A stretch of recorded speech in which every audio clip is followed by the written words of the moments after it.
모두 말씀 충만하시고 성령 충만하시길 주님의 이름으로 축원합니다. 신앙을 가지게 되고 우리가 교회 생활, 신앙 생활을 이어가다 보면 자주 듣고 품게 되는 생각들이 있죠. 그 중에 하나가 보상입니다. 자격 없는 우리에게 주어진 대가 없는 보상인 천국을 받았음을 우리는 고백하죠. 근데 기왕이면 사후 세계로 들어가는 여겨지는 천국에 가기까지 그 여정 또한 우리는 천국 같았으면 좋겠다는 생각을 합니다. 또는 기왕 천국 들어간 것 거기에서도 무엇인가 차별되는 보상을 더하여 받고 싶은 마음도 들지요. 한편으로는 이 보상을 무조건적으로 부정하며 그것을 생각하지 않으려고 필사적으로 외면하며 고행하는 경우도 있습니다. 이 보상에 대해서 우리는 어떻게 생각해야 될지 우리가 한번 오늘 말씀을 통하여서 생각해 보길 원합니다. 먼저 우리 주님께서는 이 말씀을 보기 앞서서 두 가지 전제를 생각해야 되는데, 이 보상에 대해서 우리 주님께서는 먼저 천국에서의 상급을 분명하게 언급하신 적이 있다는 것입니다. 마태복음 5장에 보면 나로 말미암아 너희를 욕하고 박해하고 거짓으로 너희를 거슬러 모든 악한 말을 할 때에는 너희에게 복이 있나니 기뻐하고 즐거워하라. 하늘에서 너희의 상이 큼이라 라고 말씀하신 적이 있으시죠. 또 오늘 본문의 비유는 보상에 대한 베드로의 질문에 대한 우리 주님의 대답이라는 것입니다. 그래서 이 비유의 배경 또한 우리가 염두에 두어야 하는데, 먼저 살펴보면 19장 16절에서 22절에는 주님께 찾아온 부자 청년의 이야기가 나옵니다. 부자 청년은 이런 질문을 하죠. 무슨 선한 일을 하여야 영생을 얻겠습니까?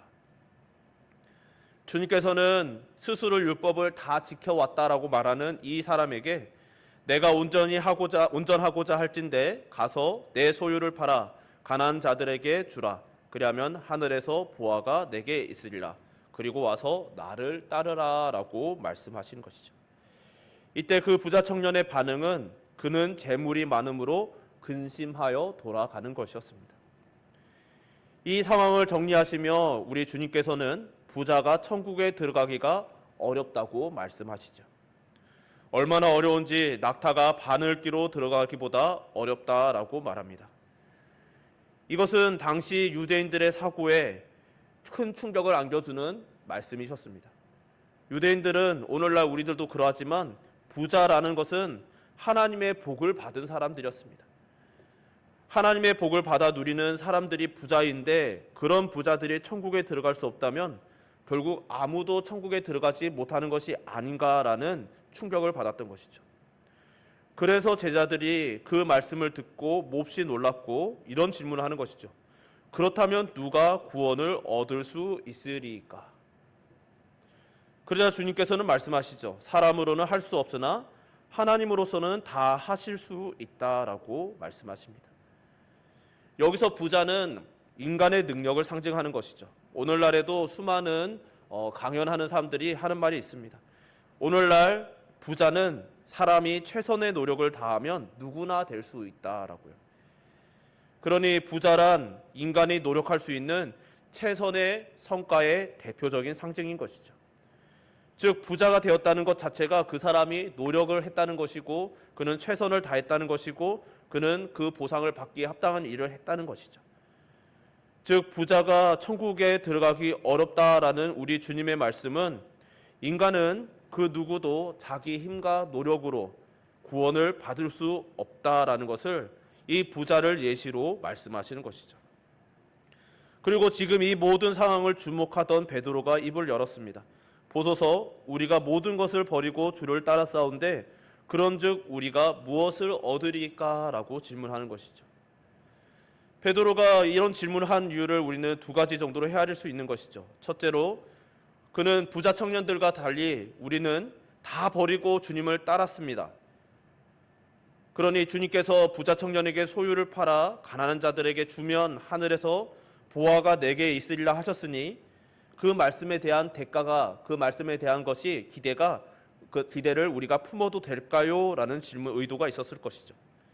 또 다른 의도는 주님께서 부자 청년이 떠나간 후에 부자는 천국에 들어갈 수 없다고 하신 것을 듣고 그럼 모든 것을 버리고 따른 우리들도 구원을 받을 수 없는가 하는 두려움과 의심으로 질문한 것일 수 있는 것이죠.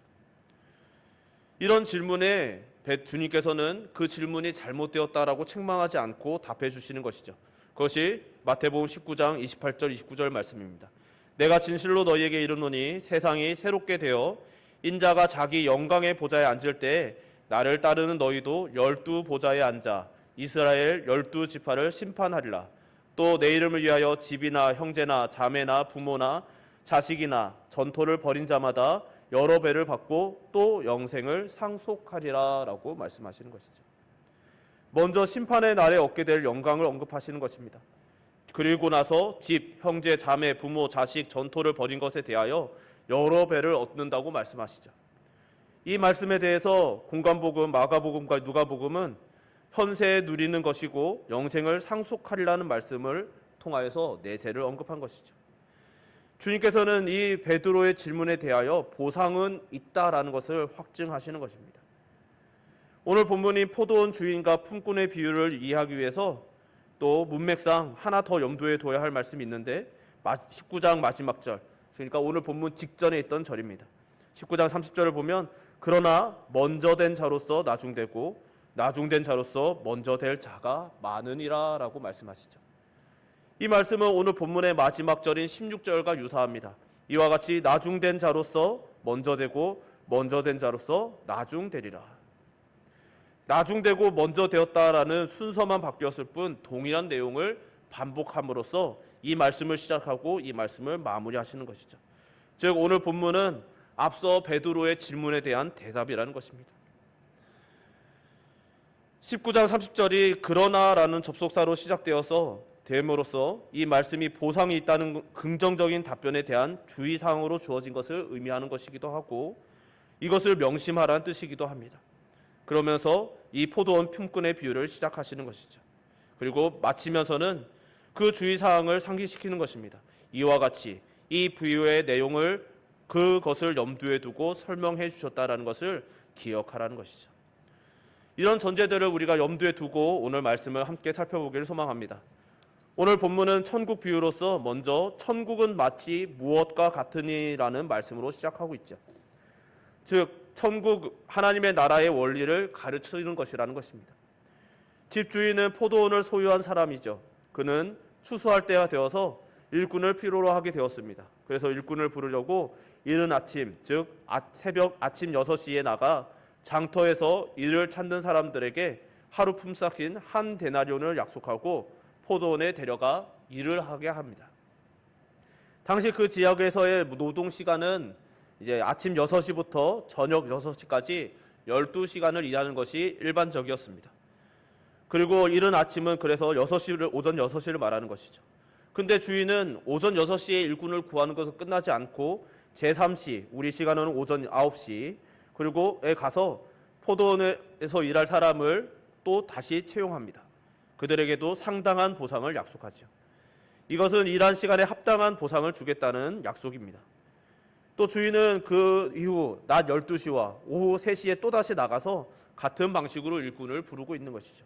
그리고 해가 질 무렵인 오후 5시에 주인은 다시 한번 시장에 나가서 장터에 나가서 일을 찾지 못하고 하루를 허탕친 사람들을 불러 포도원에서 일하게 하는 것이죠.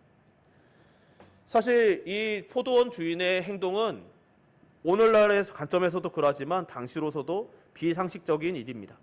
겨우 1시간 일을 시키려고 사람을 고용한 것이죠.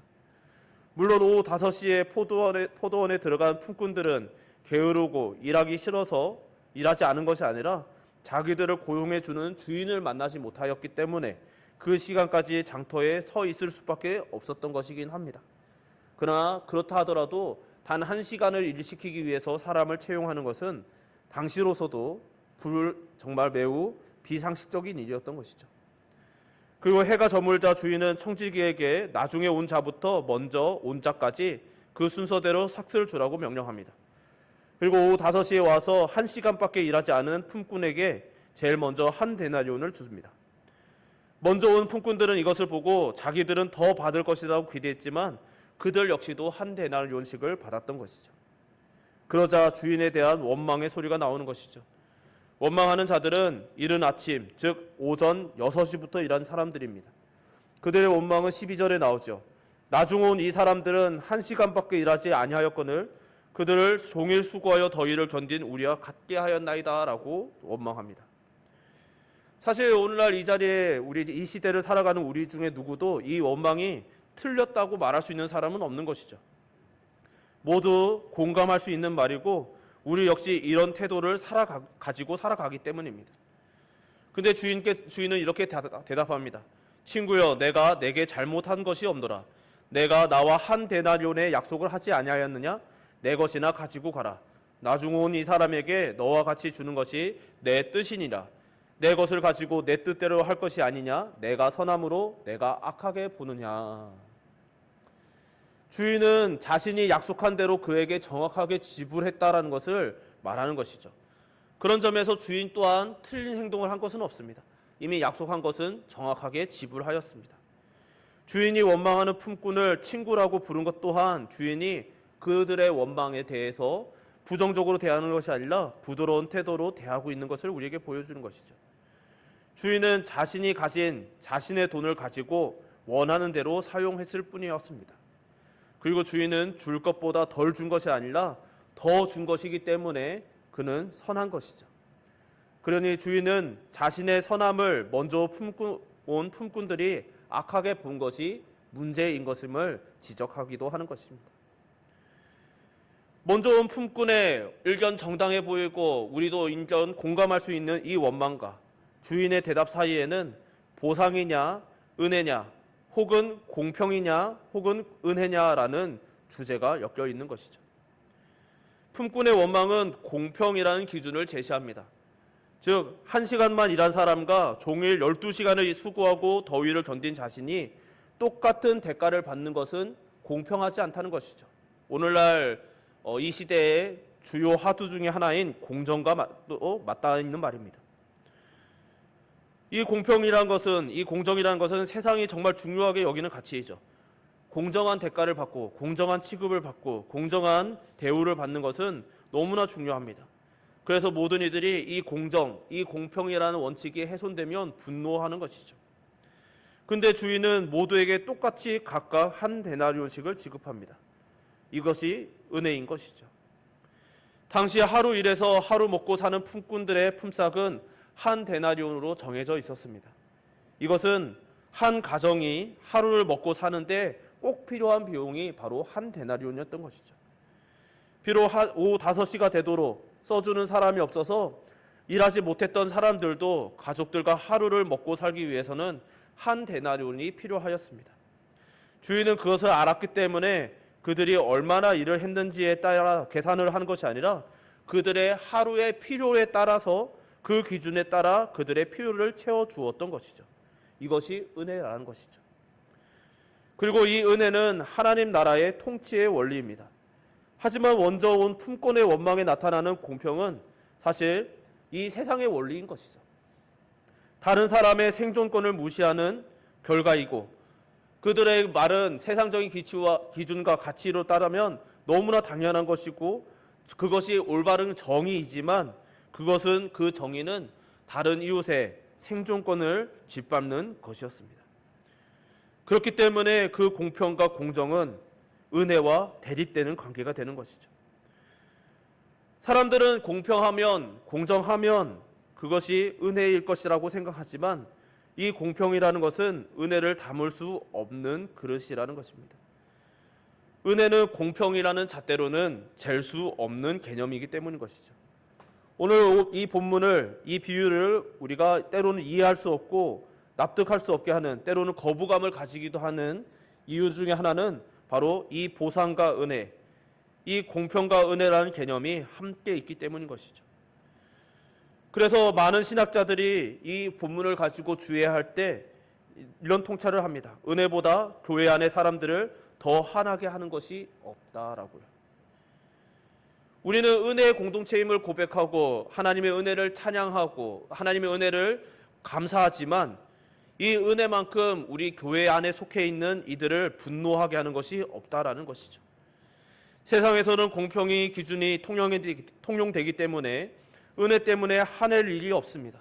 그러나 교회는 은혜가 기본으로 전제되는 세상의 유일한 존재이기 때문에 유일한 공동체이기 때문에 이 은혜가 역설적으로 분노를 일으키는 것이죠.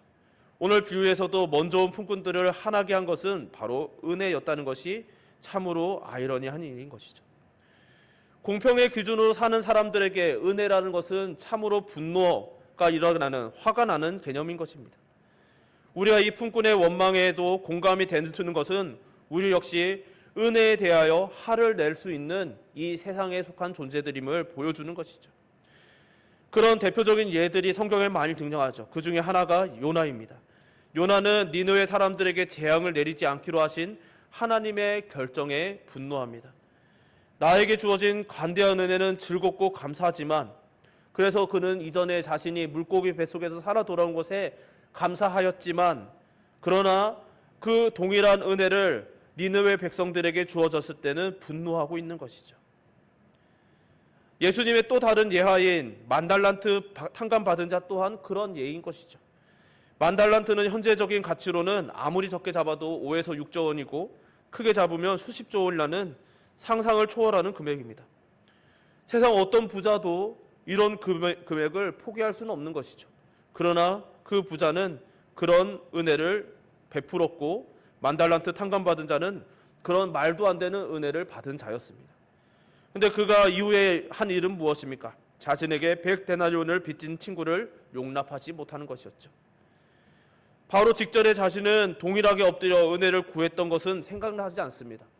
동일하게 자신에게 은혜를 구한 자에게 은혜로 갚는 것이 아니라, 은혜를 베푸는 것이 아니라, 그는 공정의 잣대로 공평하게, 법 앞에 공평하게 감옥에 투옥시키는 모습을 보여주는 것이죠. 예수님께서는 그 비유를 통하여 우리의 본성에 대해서 통렬하게 지적하시는 것이죠. 이것이 바로 우리의 죄된 본성이라는 것입니다. 나에게는 은혜가 적용되기를 바라지만 남에게는 공평의 잣대를 들이대는 것이 바로 우리의 죄악된 본성이라는 것이죠. 그런데 문제는 이 공평함의 잣대를 내세우는 한 우리는 은혜를 받을 수 없다는 것입니다. 은혜도 느낄 수 없게 됩니다. 왜냐하면 이 잣대를 완전히 공정하게, 공평하게 나와 타인에게 적용하지 못하는 우리의 이기적인 죄성 때문에, 그리고 남에게 주어지는 은혜를 참을 수 없는 우리의 죄성 때문인 것이죠. 이 비유의 주제는 문맥상 앞서 베드로가 질문한 보상에 대한 것과 연결되는 것이 확실합니다. 문제는 주님께서 말씀하시는 보상을 이 세상의 기준과 방식인 노동에 대한 대가로 여겨지는 그런 보상으로 여기면 문제가 된다는 것이죠. 먼저 온 품꾼들은 한 데나리온의 삭슬을 약속받았고 포도원에 들어왔고, 이후에 들어온 품꾼들도 상당한 삭슬을 약속받았습니다. 품꾼들이 한 일은 분명히 보상인 것이죠. 그러나 만일 이 비유를 주님의 말씀인 영생을 상속하리라라는 말씀에 맞추려고 한다면 맞출 길이 없게 되는 것이죠. 왜냐하면 영생은 수고에 대한 보상이 아니기 때문입니다. 사실 보상이 될 수도 없죠. 절대로 맞출 수 없는 것이니까요. 우리가 절대로 그 대가를 치를 수 없는 것입니다. 여기서 이 말씀은 19장 앞서 초반에 나오는 중반에 나오는 부자 청년의 이야기와 연결되는 것입니다. 부자 청년의 이야기의 주제는 영생이었죠. 그는 절대로 값을 치를 수 없는 영생에 대해서 이런 질문을 하는 것입니다. 내가 어떤 선한 일을 하면 영생을 얻을 수 있을까요? 이 질문은 내가 어떤 대가를 치르면 이 영생을 받을 수 있습니까? 그는 세상적인 기준으로는 지극히 합당한 대답을 한 것입니다. 내가 공정한 대가를 치르면 대가에 대한 것을 받아야 된다는 것이죠. 그러니까 그 대가를 내가 치르기를 원한다는 것입니다. 영생이라는 그 좋아 보이는 하나님의 은혜를 받기 위해 내가 어떤 대가를 치르면 될까요? 라고 그는 질문한 것이었습니다. 그러나 그에 대한 대가에 대해서 하나님께서 언급하실 때 그것은 자신이 치를 수 없는, 감당할 수 없는 것이었기에 그는 질문하고 근심하며 되돌아간 것이죠. 그리고 그가 떠난 후에 제자들에게 부자는 천국에 들어가기 어렵다고 말씀하십니다. 이것은 인간의 노력으로는 갈 수 없는 천국에 대한 이야기인 것이죠. 부자들의 개념으로는 이것은 하나님께 정당한 대가를 내가 치렀으니 세상적인 가치의 기준, 그들로 하여금 부자라는 그 가치를 치러하게 해준 대가를 치르는 것으로 받을 수 있는 은혜라는 개념을 도무지 받아들일 수 없기 때문이라는 것입니다. 인간의 상식으로는, 인간의 노력으로는 치를 수 없는 그 은혜라는 것을 대가를 자꾸 치르려고 하니까 문제가 생긴다는 것이죠. 이것은 구원에 대한 이야기라는 것입니다. 여기서 베드로가 질문한 것이죠. 우리가 모든 것을 버리고 주를 따라 싸운데 그런즉 우리가 무엇을 얻으리이까? 예수님께서 구원을 이야기하시는데, 보상으로 받을 수 없는 구원을 이야기하는데 베드로는 보상의 개념을 들고 오는 것입니다. 그러니까 베드로의 질문은, 우리는 남들보다 먼저 예수님을 따랐습니다. 우리는 남들보다 더 수고하였고 남들보다 더 희생하였습니다. 예수님을 따르기 위해서요. 그러면 이것에 대한 보상은 없는 것입니까? 라는 질문이 되기도 하는 것이죠. 그런 질문에 대해 우리 주님께서는 베드로를 책망하지 않으시고, 현세에서도 여러 배를 받고 내세에서는 영생을 상속받는다라고 말씀하시는 것이죠. 보상은 있을 것이라고 답해 주시는 것입니다. 하지만 만일 이 보상이라는 것을 너희들이 생각하는 공평이라는 관점에서 이해하려고 한다면, 너희들은 이 포도원 품꾼에서 먼저 온 품꾼들 같은 원망에서 벗어날 수 없을 것이라는 것을 말씀하시는 것이죠. 이 공평이라는 것은 정당함, 자격, 권리를 전제하는 말이고, 은혜는 받을 만한 자격이 없는 사람에게 주어지는 호의이기 때문에 그것은 양립할 수 없게 되는 것이죠. 그렇게 은혜는 정당함이나 자격, 권리와 같은 공평과는 공존할 수 없습니다. 먼저 온 품꾼은 자기가 하는 말이 정당하다고 여겼습니다. 왜냐하면 자신은 더 많이 일했으니까요. 자기가 한 데나리온 이상을 받을 자격이 있다고 생각하였습니다. 그래서 일반적으로 주어질 수 있었던, 원래의 하루 품삯이었던 한 데나리온 이상을 받을 수 있다고 생각합니다. 그 근거는 주인이 베푼 은혜인 것이죠. 뒤늦게 온 저 여자에게 은혜를 베풀었으니 동일한 잣대에서 나는 그들이 받은 은혜보다 더 많이 받는 것은 정당한 권리라고 생각하였던 것이죠. 그래서 나중에 온 품꾼이 정말 자신들이 받은 것보다, 일한 것보다 더 많이 받는 것을 기뻐할 수 없었던 것입니다. 여기서 우리가 또한 염두에 둬야 될 것은, 여러분, 당시 이 고대 근동에서의 이 지역 공동체라는 것은 결국 한 형제 자매들입니다. 그들은 한 동네에서 같이 먹고 자라고 같이 보았고 때로는 혈연으로 연결되어 있는 공동체인 것이죠. 그런데 그들은 자신의 형제 자매들, 우리가 그냥 오늘날 말하는 그냥 단순한 형제 자매들의 관용어가 아니라 진짜 형제 자매들인 다른 이웃들을 그 받은 은혜를 기뻐할 수 없었다는 것이죠. 여기서 우리가 이 보상 심리에 대해서, 보상에 대한 개념에서 대한 경계심을 가져야 될 이유가 있는 것이죠. 이 보상을 바라는 것은 결국 하나님께서 우리에게 베풀어 주시는 은혜 공동체, 주의 예수 그리스도의 보혈 아래 한 형제 자매 된 그 교회를 무너뜨리는 그런 태도가 되기 때문인 것이죠. 우리가 받은 영생은 수고에 대한 보상이 아닙니다. 영생은 하나님의 나라에 들어가서 일하기 전에 이미 받은 것이지, 하나님 나라에 들어가서 일한 후에 대가로 얻는 것이 아니라는 것이죠. 그래서 주님께서는 영생을 보상으로 얻으리라 말씀하지 않으시고, 너희는 영생을 상속하리라고 말씀하시는 것이죠. 이 상속은 우리가 수고하고 노력하여서 쌓은 것을 받는 것이 아니라 자녀이기 때문에 그저 주어지는 것이죠. 그렇기 때문에 이 영생의 상속은 예수 그리스도를 믿음으로 하나님의 자녀가 된 자들이 성령께서 오심으로 말미암아 이미 지금 누리기 시작한 것입니다. 그렇기 때문에 이것이 은혜인 것이죠. 모든 품꾼들은 그들이 몇 시에 고용되었든지 상관없이 일정한 시간 동안 주인의 포도원에서 일을 하였습니다. 오후 5시, 정말 1시간밖에 일하지 않은 자들 또한 그들은 아무도 그를 불러주지 않아서 놀아야만 했고, 결국 하루 허탕쳐야 했고, 한 데나리온을 받지 못하게 되기 때문에 그와 그들의 가족은 굶주려야 했습니다. 그런데 그런 자들을 불러주었다는 것 자체가 이미 주인에게는 은혜로운 자이고 자비로운 자임을 증명하는 것이죠. 즉 포도원으로 불러짐을 받은 것 자체가 은혜라는 것입니다. 주인은 이른 아침에, 그리고 오전 9시에, 12시에, 그리고 오후 3시에, 그리고 심지어는 오후 5시에까지도 계속해서 품꾼을 부르러 장터로 나아갑니다. 나갈 때마다 일을 찾지 못해 빈둥거리고 있던, 일을 못하는 품꾼들이 있었습니다. 이 점에서 그들이 품꾼으로 포도원에 부름 받았던 것 자체가 이미 은혜에 참여하는 것이죠.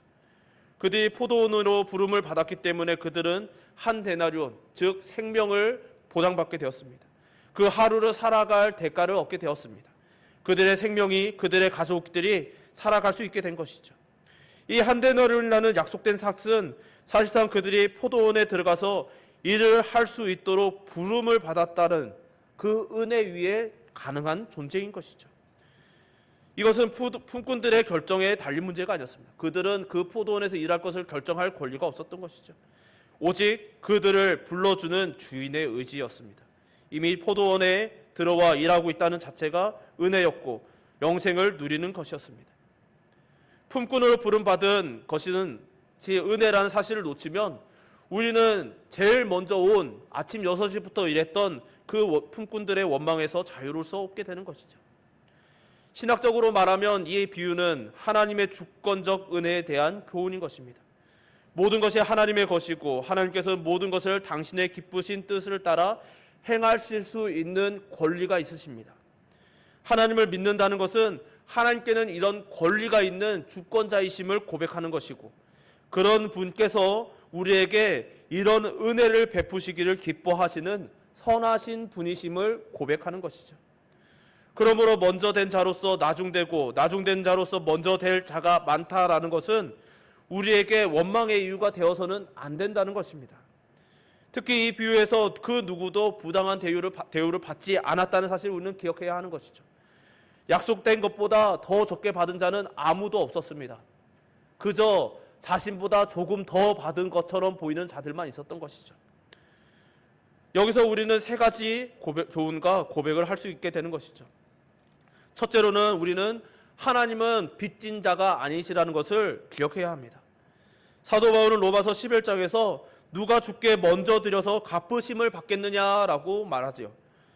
아무도 주님께 먼저 드리고 주님께 그 대가를 지불하도록 할 수 없다라는 것입니다. 우리는 지극히 자본주의 세상 속에 살고 있기 때문에 우리가 어떤 대가를 지불하였으면, 어떤 호의를 베풀었으면 그 호의에 대한 대가를 받는 것은 당연하게 생각합니다. 어떤 형태로든지 대가를 받아야만 하는 것이죠. 그런데 우리는 그 누구도 주님께 그렇게 할 수 없다라는 것을 사도 바울은 분명히 선언하고 있는 것입니다. 아무도 주님께 먼저 드리고 주님께서 그 대가를 지불하도록 할 수 없습니다.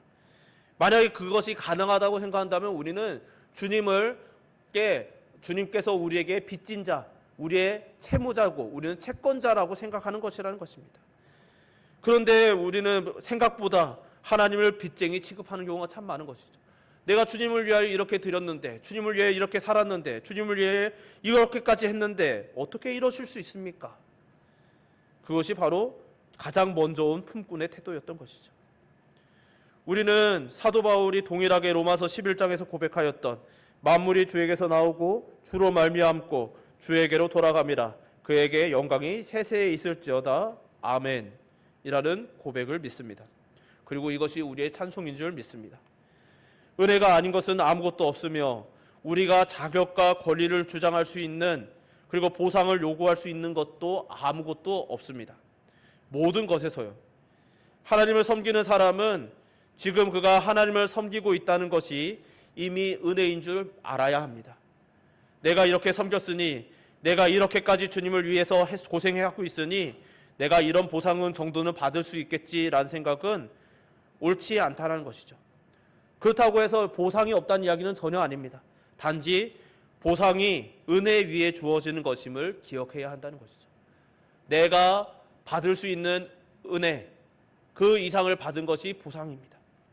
보상이 섬김의 동기가 될 때 우리는 두 번째로 공동체가 반드시 깨지게 된다는 것을 기억해야 하는 것이죠. 여러분, 우리는 보상을 기대할 수 있습니다. 주님께서도 우리에게 보상이 있다고 약속하셨습니다. 답해 주셨습니다. 다만 그 보상이 우리의 섬김의 동기가 된다면 그 공동체는 반드시 깨어질 것이라는 것이죠. 우리는 보상을 기대할 수 있습니다. 그러나 그 보상이 대가로 여겨지고, 그래서 그 대가를 기대하는 마음으로, 당연하게 여기는 마음으로 섬긴다면 그것은 결국 은혜의 공동체가 깨지는 것으로 연결된다는 것을 기억해야 한다는 것이죠. 그것이 오늘 비유에 나오는 이유인 것이죠.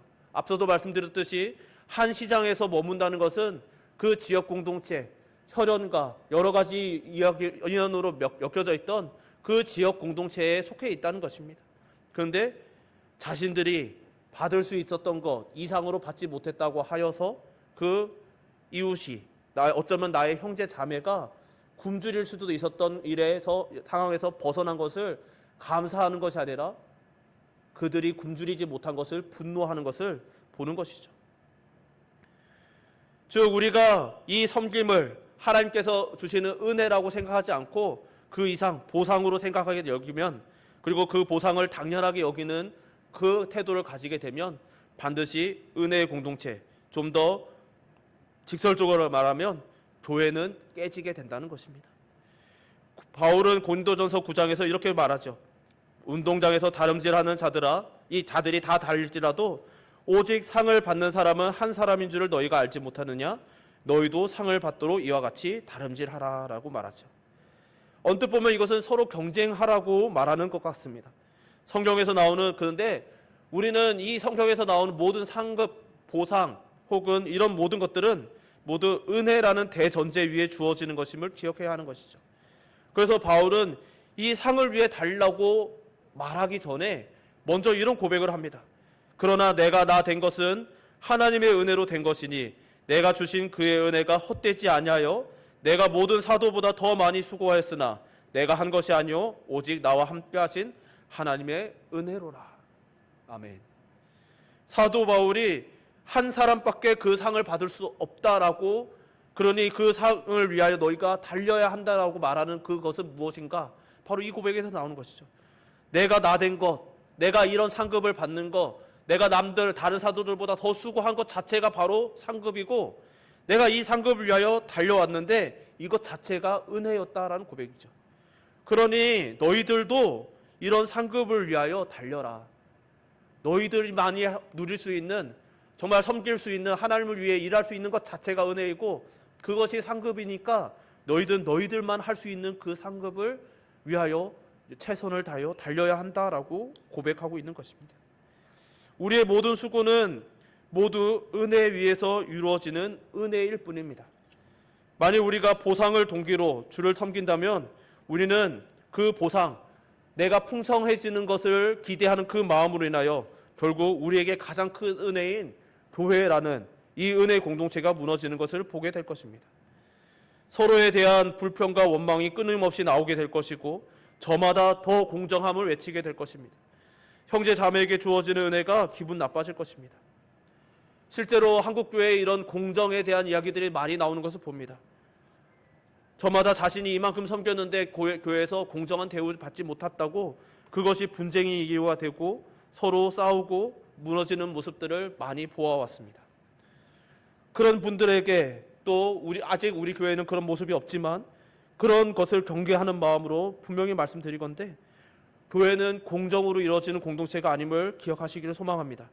우리는 공정이 아니라 은혜 위에 세워진 공동체임을 기억하시기를 주님으로 축원합니다. 우리가 이것을 잊는 신호는 무엇인가? 내 형제 자매가 받는 은혜가 화가 날 때인 것이죠. 오직 은혜만이, 그 은혜를 은혜로 아는 자들만이 교회를 세우고 지킬 수 있습니다. 나에게서 그 은혜가 사라지면 내 이웃이 받는 은혜가 화가 납니다. 분노가 되는 것이죠. 간절히 바라기는 이 자리에 있는 저와 여러분, 우리 모든 예배자들이 은혜의 사람 되시기를 주님의 이름으로 축원합니다. 우리 누가복음 17장 10절 말씀으로 마무리하려고 합니다. 제가 봉독해 올리겠습니다. 우리는 무익한 종이라 우리가 하여야 할 일을 한 것뿐이라. 아멘. 수많은 믿음의 선배들이 결론적으로 고백하고 수많은 믿음의 선배들이 때로는 유언으로 남겼던 말씀입니다. 우리는 무익한 종이라 우리가 하여야 할 일을 한 것뿐이라. 또한 저 또한 이 말씀을 날마다 기도하고 날마다 구하고 있습니다. 나는 무익한 종이라, 우리는 무익한 종이라. 우리가 주님의 모든 말씀을 지켜 행하고 엄청난 업적을 이룬다 할지라도 우리가 결론적으로 고백할 것은 나는 무익한 종이라 하여야 할 일을 한 것뿐입니다. 우리가 주님의 말씀을 모두 다 지켜냈다면 원래 우리가 해야 했던 일을 한 것이죠. 그러나 그 중에 말씀을 덜 지켰다고 해서 하나님께서 우리에게 주시기로 하신 은혜가 거두어지지 않는 것이 바로 하나님의 은혜인 것이죠.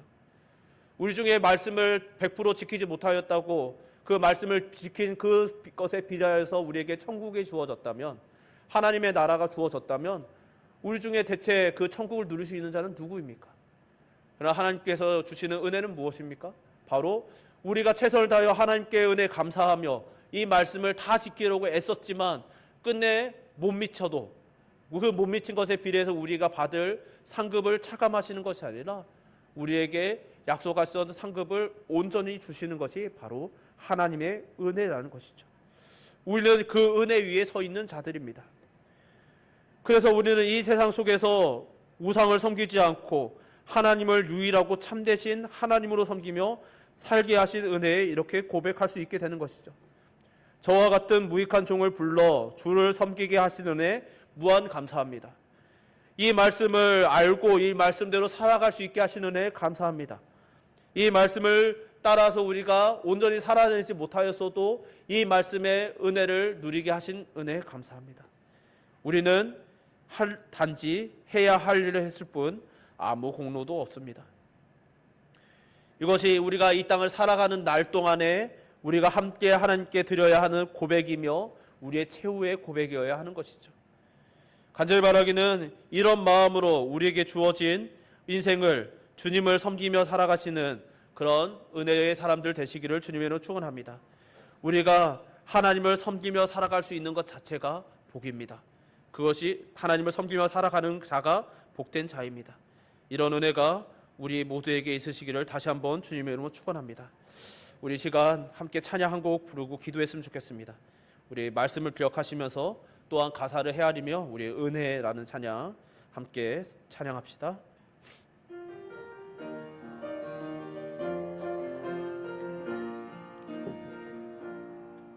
내가 누려왔던 모든 것들이, 내가 지나왔던 모든 시간이, 내가 걸어왔던 모든 순간이 당연한 것 아니라 은혜였소.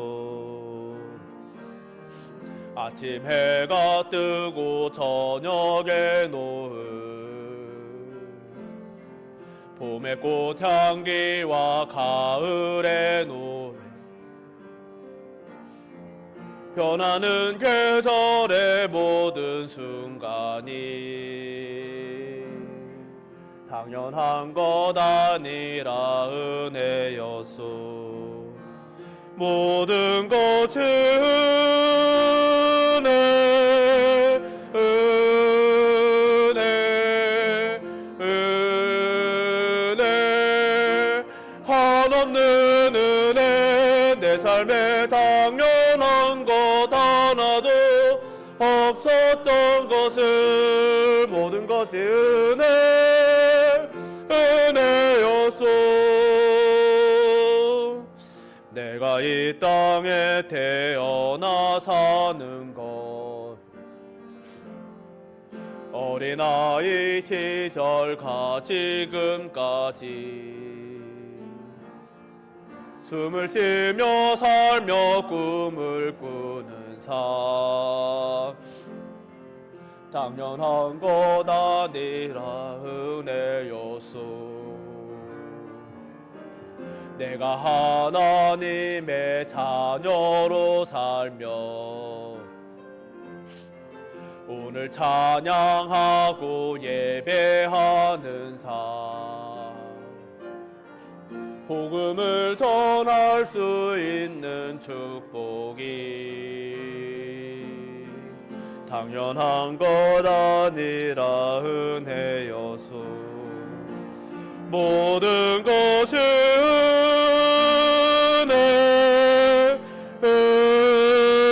은혜, 은혜, 한없는 은혜. 내 삶에 당연한 건 하나도 없었던 것을, 모든 것이 은혜, 은혜, 모든 모든 것이 은혜, 모든 것이 은혜, 은혜, 은혜, 한없는 은혜. 내 삶에 당연한 건 하나도 없었던 것을, 모든 것이 은혜, 은혜였소. 우리 시간 함께 기도합시다. 기도하실 때 하나님, 우리가 살아가는 것, 우리의 존재 자체가 은혜임을 고백합니다. 우리가 이 자리에서 하나님의 말씀을 생각하는 것, 주의 말씀을 듣고 예배 드릴 수 있는 것, 주여 이 땅에 살아가면서 내가 하나님의 이름을 부르며 살아갈 수 있는 그 모든 것 자체가 우리의 은혜임을 고백합니다. 주 하나님 아버지, 아무 본분 없으니 내가 받아야 되는 것은 보상이 아니라 은혜임을 한순간도 잊지 않는 자 되게 하여 주옵소서. 은혜의 사람 되게 하여 주옵소서. 우리 교회가 은혜의 공동체 되게 하여 주옵소서. 이 시간 우리 함께 주여 참 한번 부르고 우리의 은혜됨을 함께 고백하기를 원합니다. 기도합시다. 주여, 사랑을 그려 복수하신 하나님 아버지, 우리가 살아가는 이 모든 것이 은혜입니다. 우리는 이미 죽어서 주여 하나님의 존재 자체가 이미 주 하나님 앞에서 죄악일 뿐이었는데, 하나님 앞에서 이미 존재 자체가 하나님 앞에서 정말 존재할 수 없는 존재였는데, 하나님, 우리는 하나님의 은혜로 주 예수 그리스도의 십자가의 보혈로 존재할 수 있는 존재, 하나님 앞에서 존재해도 되는 존재, 하나님 앞에 설 수도 있는 존재가 됐고, 그뿐 아니라 하나님을 향하여 아빠 아버지라 부를 수 있는 자녀된 존재로 변화되었음을 고백합니다. 주 하나님 아버지, 이것 자체가 하나님의 은혜입니다. 주 하나님 아버지의 만극하신 사랑입니다. 주 하나님 아버지, 주여 그 어떤 것으로도 우리가 계산할 수 없는, 주 하나님을 치를 수 없는 주 하나님 아버지의 그 은혜임을 주 하나님 아버지 우리가 고백합니다. 주 하나님 아버지, 그럼에도 우리는 이 세상의 원리와 원칙에 입각하여 하나님께서 우리에게 이미 감당하실 수 없는 그 어떤 것으로도 치를 수 없는 대가를 위하여 주여 노력하고 땀 흘리고 또 하나님 아버지 때로는 고생합니다. 주 하나님 아버지 희생합니다. 주 하나님 아버지, 주여 감당할 수 없는 대가를 받았지만 그러나 그것을 위해 우리가 그 값을 치를 수 있다라고 때로는 자주 착각합니다. 주 하나님 아버지, 그러나 우리가 오늘 말씀을 통하여 다시 한번 고백하오니 우리는 이미 받을 수 없는 은혜를 받았으며 이미 받을 수 없는 것을 받았으며 그것이 하나님께서 우리에게 위하여 치르신 대가임을 주 하나님 아버지 우리가 다시 한번 되새기오니 우리가 이 땅을 살아가는 날 동안 받는 그 모든 것이 하나님께서 우리에게 보상으로 주신 것임을 잊지 아니하게 하시고 그것에 더하여 준 모든 것에 감사하며 감격하며 우리가 이 은혜를 노래하고 은혜를 찬양할 수 있게 하여 주시옵소서. 은혜를 주옵소서. 사랑이 많으신 하나님 아버지, 오늘도 이렇게 저희들에게 말씀을 허락하여 주시고 우리가 이미 하나님께 들어 알고 있었고 몰랐던 것이 아니지만 이 세상 속에서 살아가면서 놓치던 것, 때로는 우리가 잊고 있던 것, 때로는 외면하던 것을 다시 한번 직면하게 하심을 감사드립니다. 우리의 존재 자체가 은혜입니다. 우리는 하나님 앞에 감히 설 수도 없고 구원을 언급할 수도 없고 감히 하나님 앞에 설 수 없는 자들인데, 존재하는 것 자체가 죄인데 하나님께서는 만극하신 사랑으로 주 예수 그리스도를 보내주시고 우리로 하여금 너희들은 더 이상 내 앞에 존재할 수 없는 존재가 아니라 내 앞에 서도 되는 존재이고 거기에 더하여 너희들은 내 자녀다라고 인정해 주시는 너무나 한량없는 은혜를 받았음을 고백합니다. 여기에 더하여지는 것들이 우리에게 주시는 또 다른 보상임에 감사하게 하시고 우리에게 허락된 그 모든 시간들이 우리가 하나님께 감사할 수 있는 감사의 제목이 되게 하여 주시옵소서. 그리하여 우리 일평생 사는 날 동안에 이 세상의 원리가 아니라 하나님께 주신 이 은혜를 따라 넘치는 감사와 감격을 찬양하고 고백하며 하나님과 동행하는 하나님의 백성 되게 하여 주옵소서. 우리 교회가 또한 그런 은혜의 공동체 되기를 간절히 소망하오며 예수님 이름으로 기도드립니다. 아멘.